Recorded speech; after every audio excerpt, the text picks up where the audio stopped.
بسم الله الرحمن الرحيم. الرحمن علم القرآن خلق الإنسان علمه البيان. الشمس والقمر بحسبان والنجم والشجر يسجدان والسماء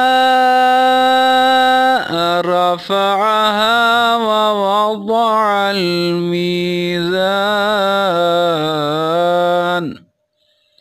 ألا تطغوا في الميزان وأقيموا الوزن بالقسط ولا تخسروا الميزان. والأرض وضعها للأنام فيها فاكهة والنخل